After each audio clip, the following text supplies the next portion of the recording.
दोस्तों, मैं मनोज कुमार यादव आपका स्वागत करता हूं अपने इस यूट्यूब चैनल पर। दोस्तों, बात करेंगे ये सोशल मीडिया पर बहुत सारी ऐसी न्यूज़ जो फैल रही है, लोगों के दिमाग में चल रहा है। कोई कुछ न्यूज़ देता है, कोई कुछ न्यूज़ देता है, लेकिन हम अपने इस वीडियो के माध्यम से आपको सारी अफवाहों को काटते हुए आपको कंफर्म न्यूज़ बताएंगे कि क्या एक्चुअल में कौन सी न्यूज़ है, और ऑर्डर कल रिज़र्व हुआ है, अब क्या होगा, सारे बिंदुओं पर विस्तृत चर्चा करेंगे। दोस्तों, आप हमारे अगर वीडियो के अंत तक देखेंगे वीडियो को, तो आप निश्चित तौर पे आप एक सही कंक्लूजन पर पहुंच सकते हैं। सारी कल की घटना आप लोगों ने एक एक करके देखा, और देर रात तक और सुबह भी हम देख रहे हैं सारे सोशल मीडिया पर एक ही 2-3 पॉइंट है जो बार बार लोगों के दिमाग में घर कर रहा है कि अब क्या होगा, ऑर्डर रिज़र्व हो गया है, मैडम नाराज़ हो गई हैं, केस डिसमिस हो जाएगा, कितने नंबर बढ़ेंगे, कितने प्रश्न मैडम फाइल में ले गई हैं, कौन कौन से प्रश्न ले गई हैं, क्या फ़ैसला होगा, कमेटी गठित होगी या डायरेक्ट फैसला ही होगा। इन सभी बातों पे हम विशेष चर्चा करेंगे, विस्तृत चर्चा करेंगे।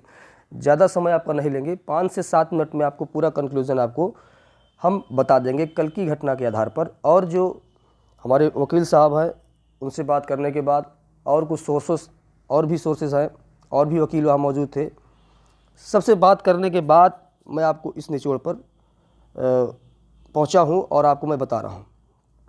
दोस्तों, सबसे पहली चीज़, पहला पॉइंट अगर आप देखें कि लोग कह रहे हैं कि सिर्फ याची को मिलेगा या सबको।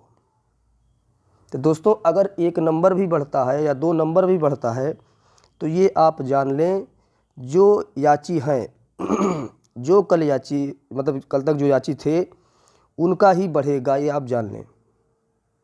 ये कन्फर्म है, इसमें कोई दो राय नहीं है। सिर्फ याची, जो याची नहीं बने हैं वो इस चीज़ को दिमाग से निकाल दें, क्योंकि भर्ती कंप्लीट हो चुकी है। और दूसरा पॉइंट कि मैडम नाराज़ हुई हैं, क्या फ़ैसला होगा, डिसमिस तो नहीं होगा। मैं कल भी अपने वीडियो के माध्यम से बताया कि इस डिसमिस कैसे हो जाएगा।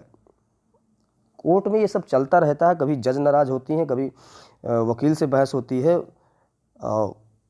बहस में थोड़ा ऊंच नीच आवाज़ भी होती है। ये सारी घटनाएं वहाँ कोई आम बात नहीं, मतलब कि कोई विशेष बात नहीं है, वो आम है, वहाँ कोर्ट की कार्यवाही में होता रहता है।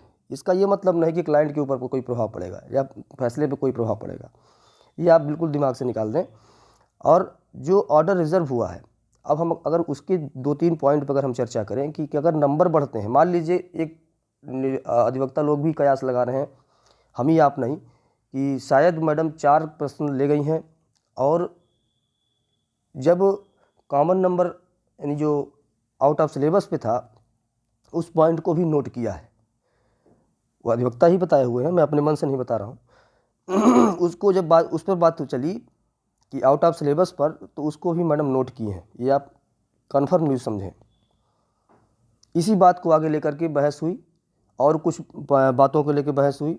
और हाँ, एक चीज़ और, ऑनलाइन आपत्ति वाली जो बात लोग कर रहे हैं कि जिन्होंने किया है, ऐसा कुछ नहीं है, ये बिल्कुल इसी सरासर गलत है। मैडम बोल रही थी तो इसी बात पर बहस हो गई कि हम लोगों ने फाइनल आंसर की वो आपत्ति की, यहाँ पर ऑब्जेक्शन किया है,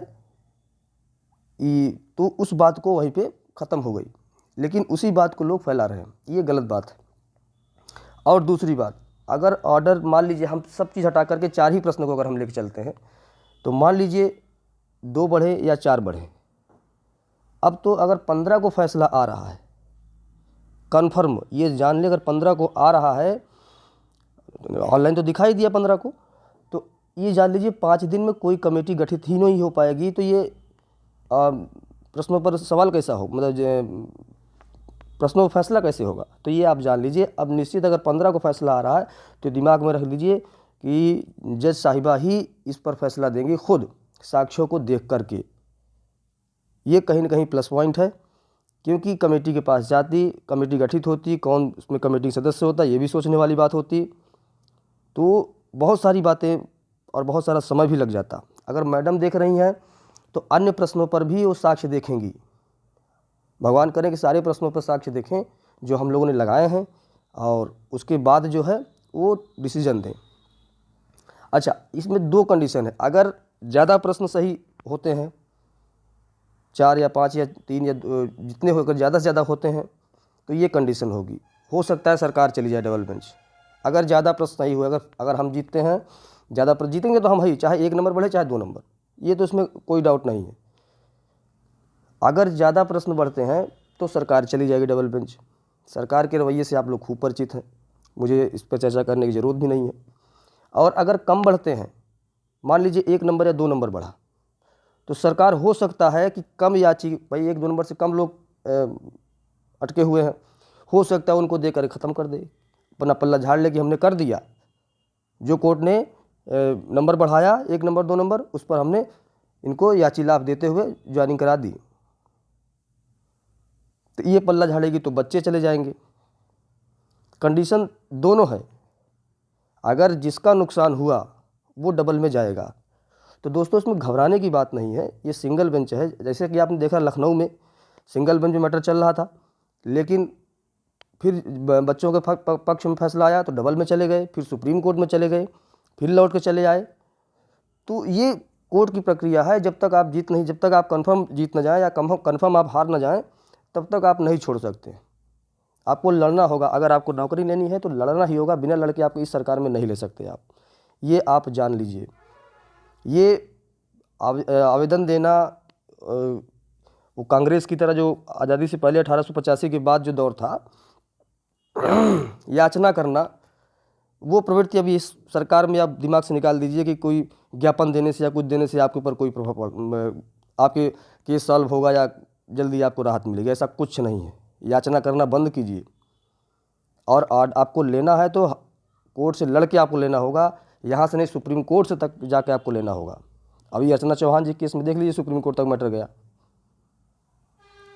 तो इस सरकार में ये मत सोचिए कि आपको आसानी से दे देगी। आप भला मंत्री को पहुंच कर घेर लिए, उनको ज्ञापन दे दिए, वो क्या करें? उनका तो काम है फ़ोटो खिंचाना। वो तो अपना प्रचार करेंगे ही आपके माध्यम से, आपसे फ़ोटो खिंचवाएंगे। आपका एक कागज़ ही तो लेना है उनको, आपकी बात ही तो सुनना है, मीडिया में छा जाएंगे वो काम हम उनके लिए फ़ायदेमंद हो रहे हैं, वो हमारे लिए फ़ायदेमंद नहीं हो रहे हैं। ये आप जान लीजिए। आपको लेना है तो आप कोर्ट से आपको डायरेक्ट लेना होगा, वो भी लड़ के। अपने अधिकार को अब लड़ के लेना होगा। 1 नंबर 2 नंबर अगर बढ़ता है तो ये जान लीजिए सरकार उसको पल्ला झाड़ लेगी दे करके, कि 1 नंबर बढ़ा है, 2 नंबर बढ़ा है, मैडम जो भी दे दें वो पल्ला झाड़ लेगी।